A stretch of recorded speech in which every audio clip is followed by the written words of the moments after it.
संबंध ठेवा पण भाजपाशी संबंध ठेवू नका असं शरद पवारांनी कार्यकर्त्यांना सांगितलंय। संधी साधूपणाचं राजकारण करू नका, सगळे बरोबर घेता येतील पण सत्तेसाठी भाजप बरोबर जाणाऱ्यांची साथ नको असं शरद पवारांनी सांगितलंय। शरद पवारांच्या विधानाने दोन्ही राष्ट्रवादी एकत्र येण्याची शक्यता जी होती ती आता धुसर झाली आहे। तुम्ही सगळ्यांना बरोबर घ्या, सगळ्यांना बरोबर घ्यायला काही चिंता असायचं कारण नाही। पण सगळे म्हणजे कोण? सगळे म्हणजे गांधी, नेहरू, चव्हाण यांचा विचार, फुले शाहू आंबेडकर यांचा विचार, हा जो सगळे म्हणत असेल त्याचे सगळे मला बांधू आहे। पण सत्याच्यासाठी भाजपबरोबर जाऊन बसायचं ही भूमिका कुणी मांडत असेल तर हा विचार काँग्रेसचा विचार नाही। आणि त्यामुळं कुणाशी संबंध ठेवा पण भाजपशी संबंध हा काँग्रेसच्या विचारात असू शकत नाही। अशा पद्धतीने संधी साधूपणाचं राजकारण हे आपल्याला प्रोत्साहित करायचं नाही आणि त्या दृष्टिकोनातून पावलं हे आपल्याला टाकायचे। तर शरद पवारांच्या या वक्तव्यावरती अजित पवारांनी प्रतिक्रिया दिलेली आहे। प्रत्येकाला आपलं मत मांडण्याचा अधिकार आहे असं अजित पवार म्हणतायत।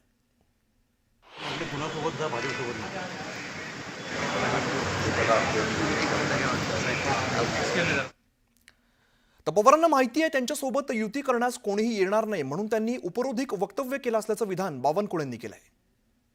त्यांना हे माहिती आहे, माननीय शरद पवार साहेबांना माहिती आहे की आता कोणीही म्हणजे या महाराष्ट्रामध्ये देवेंद्र फडणवीसचे मुख्यमंत्री असताना या महाराष्ट्राला विकासाकडे नेत असताना विकसित महाराष्ट्राचा संकल्प झालेला आहे आणि माननीय देवेंद्रजीच विकसित महाराष्ट्र करू शकतात। अशा परिस्थितीमध्ये एकही व्यक्ती त्यांच्याकडे पक्षप्रवेशात जाऊ शकत नाही म्हणून त्यांनी त्या ठिकाणी सांगितलं आहे। ऑलरेडी भूमिका त्यांनी स्पष्ट केली आहे की आता त्यांना माहिती आहे की आमच्याकडे कोणी येणार नाही, येऊ शकणार नाही म्हणून त्यांनी ती उपरोधिक टीका केली। तर शरद पवारांनी केलेलं हे वक्तव्य त्यांच्या पक्षापुरतं मर्यादित असल्याचं सांगत विधानसभा उपाध्यक्ष राष्ट्रवादीचे आमदार अण्णा बनसोडे यांनी शरद पवारांच्या विधानावरती सावध प्रतिक्रिया दिलेली आहे। तर अजित पवार हे विकासासाठी भाजप सोबत गेल्याचं स्पष्ट करत त्यांचं नेतृत्व मान्य करणाऱ्यांचंच इनकमिंग सुरू झालं असून भविष्यात अनेक नेते पक्षात येणार असल्याचं देखील बनसोडे म्हणाले। त्यांच्याशी बातचीत केली आमचे प्रतिनिधी गोविंद वाकडे यांनी। विधानसभा उपाध्यक्ष राष्ट्रवादीचे आमदार आणि नेते स्वतः आपल्या सोबत आहेत। अण्णा बनसोडे, आपण त्यांच्याकडनं जाणून घेऊया। खरं तर राष्ट्रवादीमध्ये पुन्हा एकदा इनकमिंग सुरू झालेलं आहे। अनेक जे कार्यकर्ते, पदाधिकारी होते, आमदार होते ते पुन्हा एकदा येऊ लागलेत। मात्र अशातच आज शरद पवारांनी जे वक्तव्य केले की कोणत्याही परिस्थितीमध्ये सत्तेसाठी जे भाजपसोबत गेले त्यांचा संबंध ठेवला जाणार नाही किंवा संधी साधूपणा करायचा नाही आहे। त्यांची लाईन क्लिअर दिसते की ते भाजपसोबत जाणार नाहीत। याचाच अर्थ दोन्ही राष्ट्रवादी जे एकत्र येण्याच्या चर्चा होत्या त्याला विराम त्यांनी दिला आहे का? काय नेमका अर्थ समजायचा त्यांचा? आज जे पिंपरी चिंचवडचे नगरसेवक, राष्ट्रवादी काँग्रेस पक्षाचे पदाधिकारी हे पूर्वी आदरणीय दादाला मानत होते, आजही ते दादाच्या नेतृत्वाखाली पक्षामध्ये प्रवेश करणार आहेत। त्यामुळं पवारसाहेबांनी जे वक्तव्य केलं असेल हे ते त्यांच्या पक्षाचं वक्तव्य आहे। राष्ट्रवादी काँग्रेस पार्टी आदरणीय अजितदादा विकास कामासाठी भाजपमध्ये सामील झाले आहे। पण अण्णा, आपण हे जर बघितलं तर एकंदरीत दोन्ही राष्ट्रवादी एकत्र येण्याच्या चर्चा ज्या होत्या तुम्ही त्यासाठी आग्रही होतात, त्याचा फायदा झाला असता असंही तुम्ही म्हणाले होते, परंतु आता मात्र शरद पवार पक्षाची भूमिका वेगळी दिसते। नाही, तो जो निर्णय आदरणीय पवारसाहेब, आदरणीय दादा घेतील, दोन्ही पक्ष एकत्र आल्याने मी तुम्हाला मागील काळातही सांगितलं होतं की महाराष्ट्राच्या जनतेला मनापासून आनंद होईल आणि विकासाच्या दृष्टिकोनाने दोन्ही पक्ष एकत्र येणं महत्त्वाचं आहे। आज जो एकंदरीत मेळावा आहे त्यामध्ये अनेक पदाधिकारी प्रवेश करतात, माजी नगरसेवक करतात, तुम्ही पुढाकार घेतलाय, काय नेमका पुढच्या निवडणुकीचा याचा परिणाम असणार आहे? काय आज जे पदाधिकारी, राष्ट्रवादी काँग्रेस पक्षाचे पूर्वीचे नगरसेवक, सर्व पदाधिकारी, नगरसेविका आणि असंख्य कार्यकर्ते आज खरं तर राष्ट्रवादी पक्षामध्येच म्हणजे आदरणीय दादाच्या नेतृत्व। दरम्यान मंत्री जयकुमार गोरे यांनी शरद पवारांच्या आमदारांबाबत एक नवा दावा केलेला आहे। शरद पवारांच्या आमदारांना सत्तेजवळ जायचं असा दावा गोरेंनी केलाय, तर अनेक आमदारांनी आपल्याजवळ मन मोकळं केलं असंही ते म्हणाले।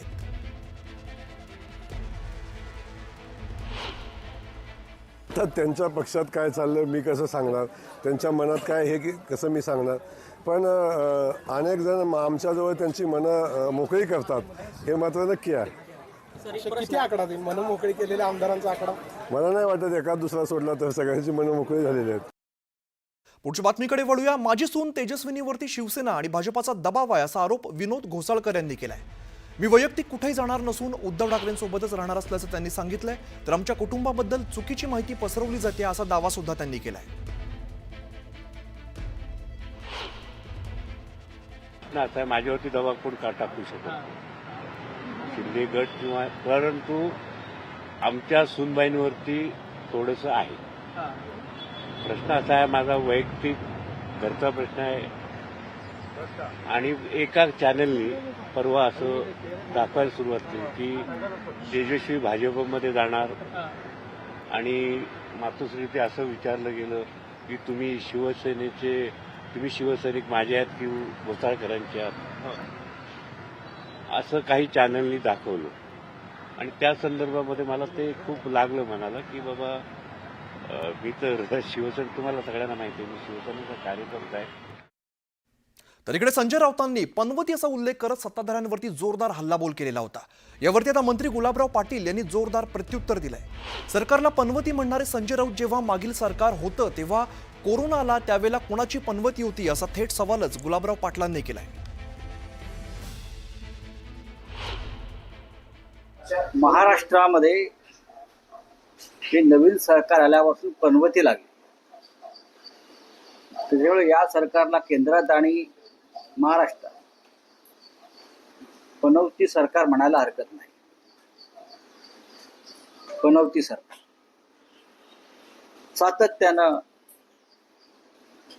अपघात, घातपात, दहशतवादी हल्ले सुरू आहेत. राज्यामध्ये ज्या एका पाठोपाठ एक घटना घडत आहेत त्याच्यावरून संजय राऊतांनी सरकारला पनवती सरकार म्हटलेलं आहे. हे सरकार आल्यापासून देशाला आणि राज्याला पनवती लागली असं संजय राऊत म्हणत आहे. ज्यावेळेस आपलं सरकार आलं तेव्हा कोरोना लागला होता, मग तेव्हा कोणाची पनवती होती? राजकीय गोटातून स्थानिक आमदारांचा विरोध डावलून आज सुधाकर बडगुजर यांनी भाजपामध्ये पक्षप्रवेश केलेला आहे. बडगुजर यांच्यासह बबन घोलप आणि जवळपास 10 ते 12 माजी नगरसेवक यांनी कमळ हाती घेतलेला आहे. मुंबईमध्ये भाजपाच्या प्रदेश कार्यालयामध्ये चंद्रशेखर बावनकुळे, रवींद्र चव्हाण यांच्या उपस्थितीमध्ये हा प्रवेश पार पडलेला आहे. तर अनादर करणाऱ्यांना पालिका निवडणुकीत दाखवून देणार असल्याचं वक्तव्य सुधाकर बडगुजर यांनी पक्षप्रवेशानंतर केलंय.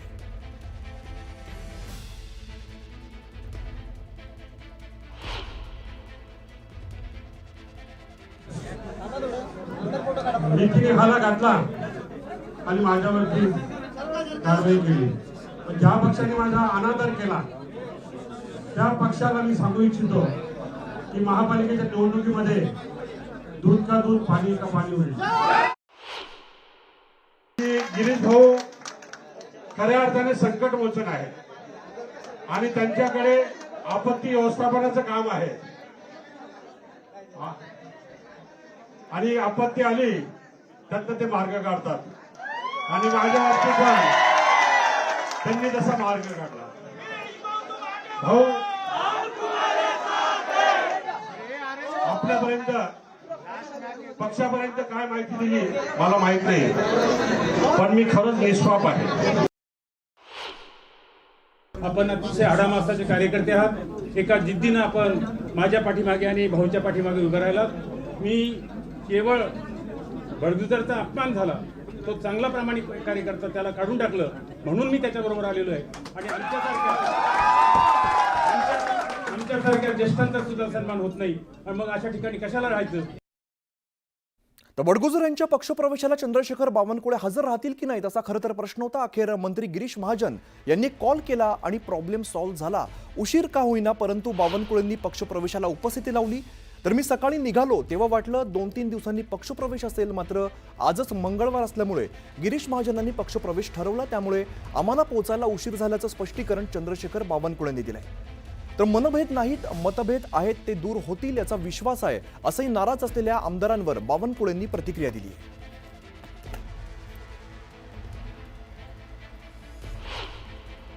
काही बातम्या चालवल्या त्याच्यामध्ये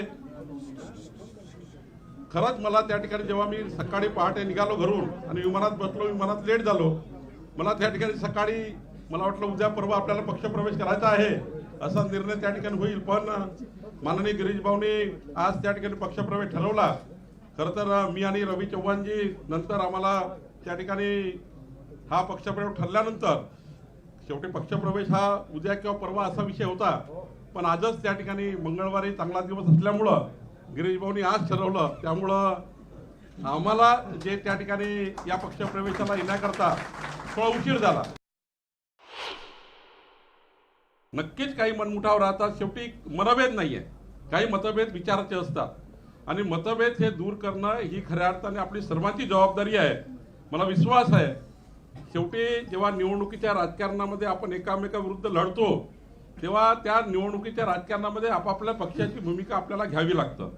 त्या पक्षामध्ये जेव्हा आपण असतो तेव्हा त्या पक्षाला समोर नेण्याकरता, त्या पक्षाला वाढवण्याकरता आपण पुढे जात असतो. त्या काळामध्ये काही त्या ठिकाणी आपल्याला एकामेकाची टीकाटिप्पणी होते, काही त्या ठिकाणी निवडणुकीच्या काळात एकामेकावर आपण शिंतोडे उडवतो, त्यामुळे तो काळ निवडणुकीचा असतो. अनेक लोक त्या ठिकाणी जेलमध्ये जाऊन आले आहेत, स्वतः जे बोलतात तेही जेलमध्ये जाऊन आले आहेत.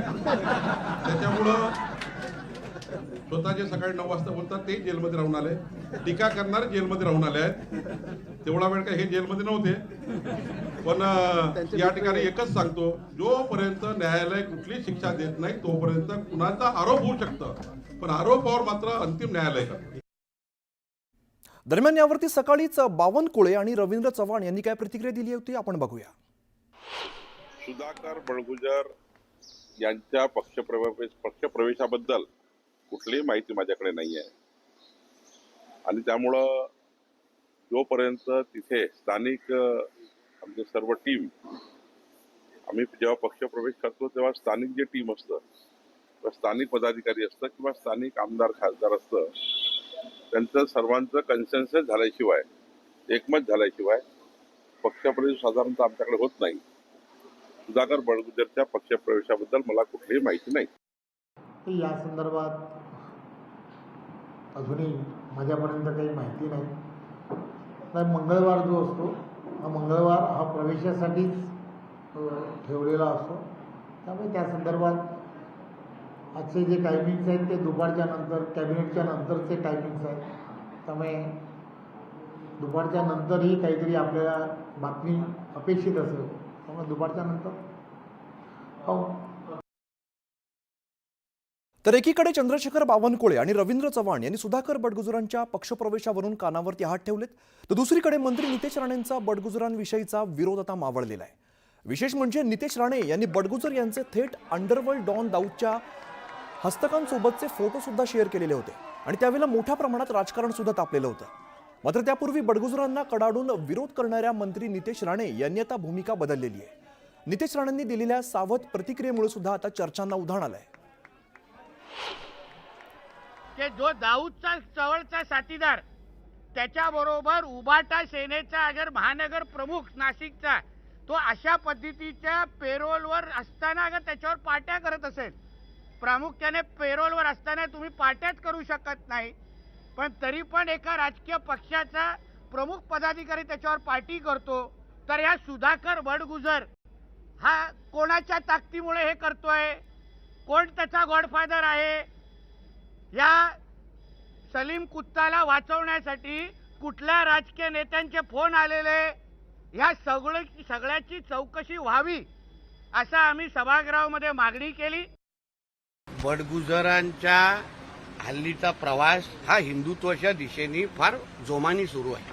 त्यांचा स्वतःचा मुलगा आमच्या हिंदू सकल मोर्चे जे काही महिन्या अगोदर त्या भागामध्ये निघाले, त्यांचे स्वतःचा मुलगा त्या हिंदू सकल मोर्चामध्ये खांद्याला खांदा लावून हिंदुत्वाचा विषय आमच्याबरोबर घेतोय किंवा मोठ्या जोराने आवाज करतोय. आणि म्हणून मला असं वाटतं, कोण हिंदुत्व अगर भक्कम होत असेल, हिंदुत्वासाठी आमच्या खांद्याला खांदा लावून काम करायला तयार असेल, तर कोणाला काय आक्षेप घ्यायची गरजच नाही.